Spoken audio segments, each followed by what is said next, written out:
¿Por qué el ministro de Educación, Morgan Quero, habla como habla, responde a los periodistas como responde? La pregunta no tiene doble intención, es literal. Uno quiere entender qué es lo que está pasando. En Piura, a la salida del Consejo de Estado Regional en ese departamento, lo aborda una periodista y le pregunta muy claramente por qué el gobierno no había hecho ningún comentario sobre el Día de los Derechos Humanos a propósito de los fallecidos al iniciar la administración, la gestión de Dina Boluarte.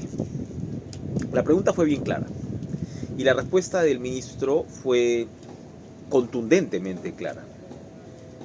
Los derechos humanos son para los humanos, estoy parafraseando, no para las ratas. Y entonces, previsiblemente, lo que se ha despertado es una ola de indignación generalizada, comenzando por el pedido de renuncia de la Defensoría del Pueblo. Una larga lista de parlamentarios reclaman también su salida del Ministerio de Educación.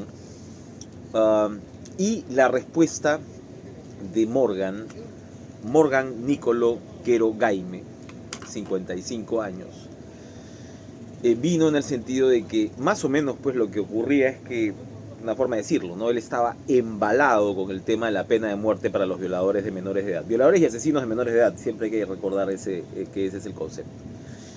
Y que como le habían preguntado tanto, él pensó que le seguían preguntando de esa materia y que por eso vino su respuesta tan particular. Bueno, si le creemos, alguna lógica tendría, ¿no? El problema está en la receptividad del ministro. ¿Qué cosa entiende el ministro cuando le hablan? Porque efectivamente la respuesta fue bastante directa y no había muchos otros periodistas, era casi un diálogo, al paso, al vuelo, pero un diálogo, no era que tuvieras pues un enjambre de reporteros rodeándote.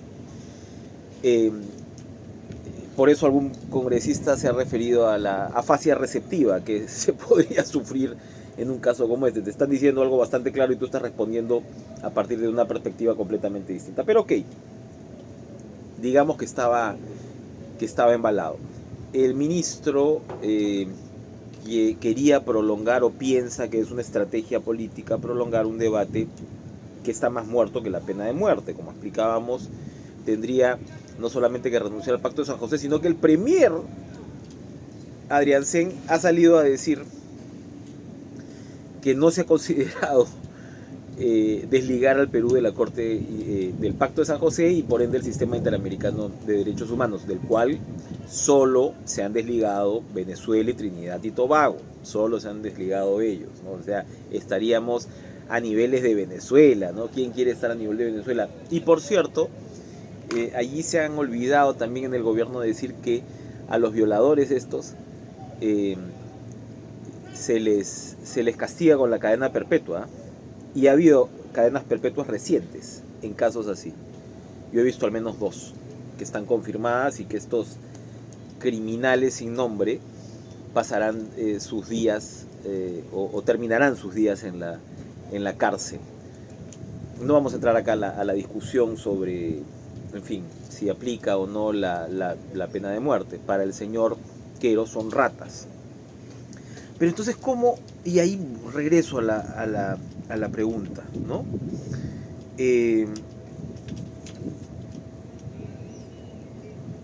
Quero ha dicho que esto no es una cortina de humo, evidentemente está insistiendo en un mensaje político que ya no les ligó, si es que le creemos, ¿no? Si es que no se está refiriendo como ratas a los muertos de las protestas. Llama la atención que un académico, como ha sido Quero toda la vida, porque Quero recién ha sido ministro, primero fue académico, luego ha pasado por las jefaturas de gabinete de cuanto ministerio haya, ha llevado cursos ha sido docente, ha llevado cursos como dirección estratégica para la defensa y administrativa de crisis en la CDIA, que es una entidad de la Marina. El ministro las está generando en lugar de controlarlas. Ha dictado la clase ética y ciudadanía en la UPC ha participado en postdoctorados, se ha dedicado sobre todo a la docencia de la ciencia política, que es su carrera que él ha seguido en Francia, en Grenoble, en la Sorbona, tiene posgrados también en la Autónoma de México y por eso tiene ese acento, ¿no?, particular, porque ha pasado un buen tiempo de su vida en México. Ahí se tuvo un acercamiento con Jorge Nieto y luego acá con Nicanor Boluarte, ¿no? Jorge Nieto y él parece que no se llevan ya muy bien.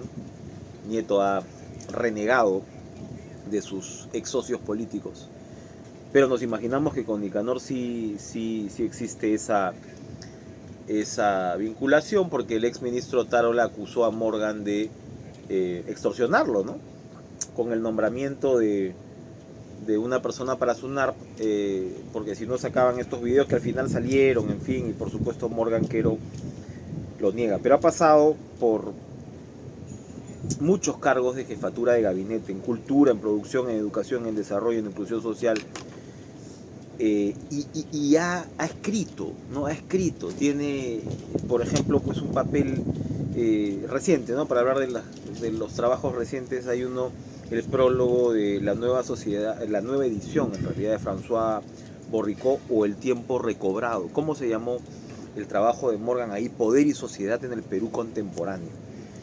Y entonces uno se queda cuando, yo sé que le dijeron que no vayan a Huaycán, donde quería llevar hace poco también a la presidenta Boluarte, donde terminaron a tomatazos con el ministro.